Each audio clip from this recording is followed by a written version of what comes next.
अल्हम्दुलिल्लाहि रब्बिल आलमीन। मेरे मुअज़्ज़ज़ सामीन, आज हम एक ऐसी हकीकत पर बात करेंगे जो हमारी जिंदगी बदल सकती है। हम सब गुनाहगार हैं, हमसे खताएं होती हैं, लेकिन अल्लाह कितना करीम है कि उसने हमें मायूस नहीं होने दिया।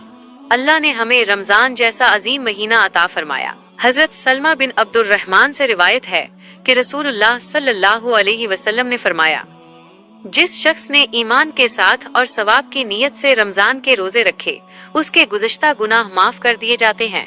इस हदीस में दो बातें बहुत खास हैं। पहली बात, ईमान, यानी जब हम रोजा रखें तो हमारा दिल इस बात की गवाही दे रहा हो कि ये अल्लाह का हुक्म है और हम सिर्फ अपने खालिक की रजा चाहते हैं। दूसरी बात, सवाब की नीयत, यानी हम रोजे को बोझ न समझें।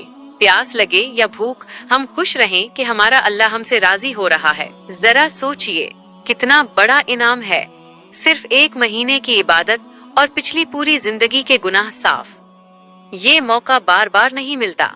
अल्लाह हमें पुकार रहा है कि आओ, मुझसे बख्शिश मांग लो।